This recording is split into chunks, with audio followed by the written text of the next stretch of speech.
CNG ড্রাইভাররা কিছু আমলিকের ক্যাডাররা তারা নিয়ন্ত্রণ করে, তাদের কাছে চাঁদাবাজি করে পয়সা খায়।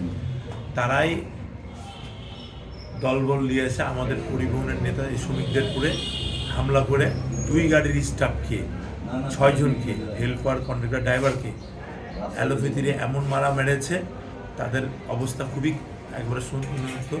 তাদের পা হাত ভেঙে গেছে, তাদের কারো মুখ দিয়ে রক্ত বাড়াচ্ছে।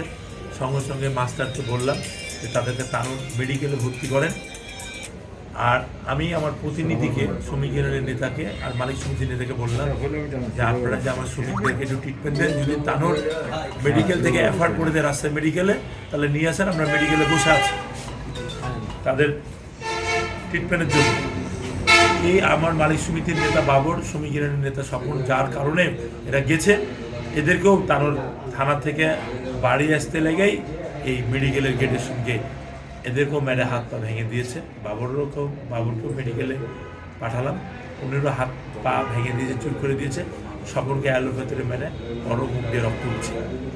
তো এই জন্যে সাধারণ শ্রমিকরা, সাধারণ মালিকরা সবগুলোই গাড়ি বন্ধ করে দিয়েছে, আমরা ম্যানকেয়ার গাড়ি চালাবো। তো আমলিকের দোসররা এখনও রাতের অন্ধকারে বাড়াচ্ছে, তারা কালো চাদর পরে ঘুরে বেড়াচ্ছে। প্রশাসন তাদের ব্যবস্থা নিচ্ছে না ভাই। কোন আমলিকের নেতাকে ধরেছে, কোন স্বৈরাচার হাসিনার পিতাত্তাকে ধরেছে? তারা তো স্বৈরাচারের পিতাত্তারা এখনও রাস্তাতে ঘুরে ঘুরে বেড়াচ্ছে, চাঁদাবাজি করছে, মারামারি করছে। আমরা তানোর থানার ওসিকে বলেছিলাম যে আপনি তাড়াতাড়ি করে তাদেরকে একজনকে অ্যারেস্ট করেন, আর বাকি আপনারা প্রক্রিয়াভাবে অ্যারেস্ট করেন, তাহলে আমি শ্রমিকদেরকে বুঝাতে পারি যে আপনাদেরকে মেরেছে। তানোর থানার ওসি 2-1জনকে অ্যারেস্ট করেছে, আবার তাদের অভিযান চলছে, অভিযান অব্যাহত আছে। সে বলছে আমি দেখছি।